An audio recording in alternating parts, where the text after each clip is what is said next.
if I may. Sure, sure. And that is it not true? Is it not true? And let's hear from the other side, from Vinnytsia. We have Hannah Novosad, that there is huge reverses which the Russians have faced. And there has been a bigger resistance than perhaps you anticipated. I just want to bring in that aspect. Maybe I just go to Piotr to get a response to that. Piotr, would you not admit? Would you not admit? I will. The resistance has been stronger. If I may, I will talk to that. Okay, Hannah wants to come in. Hannah Novosad, former Minister of Ukraine, wants to come in from Vinnytsia, and then Piotr will respond. Yes. Piotr will respond, yeah. Thank you very much. First of all, I'm really honored to speak to the Indian audience and to all those who view us in India. I've been the former Minister for Education in Ukraine. And last week, I was peacefully studying in the US, but I had to come back to Ukraine because of some murderous neighbor of ours decided to start a war. And I returned to Ukraine like 2 days before Russia started bombing peaceful city of Kyiv. I woke up on Thursday morning at 5 a.m. because bombs have been exploding 5 kilometers from my home. What I want to say, first of all, I want to reiterate what Alina said. We are not going to talk with our enemies. We are not going to talk with those who come to our homes, try to, you don't talk to your rapists, you don't talk to your killers, you take a gun and you shoot them.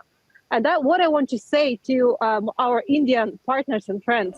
India is being named as the biggest democracy of the world. And everyone now sees that Ukraine is the biggest democracy of Europe because we stand up for our independence, we stand up for our freedom. We've been doing that the whole 300 years that we've been under Russian Empire. We've been doing that while we've been under Soviet Union. We gained our independence and we are now going to defend it until the last drop of our blood. So each enemy that will come from Russia and from Belarus will be shot by Ukrainians dead.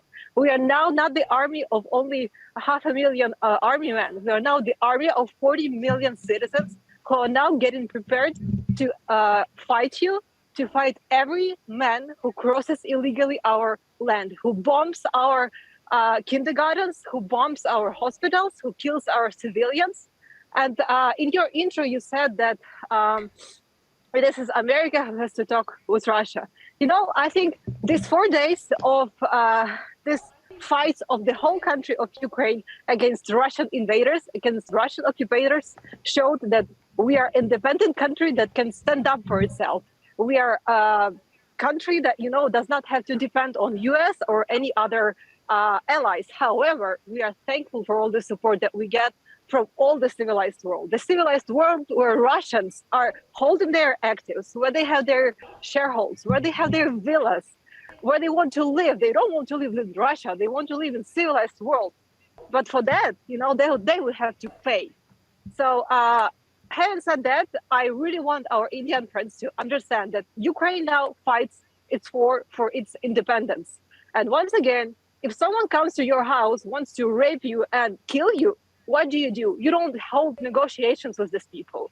You fight for your life. And that's what we will do. And I'm really thankful. I do appreciate your attention. But now I will hop off this so-called discussions because you don't talk with your enemies when they still bomb your cities. It's now 5 p.m. in Ukraine where I'm now.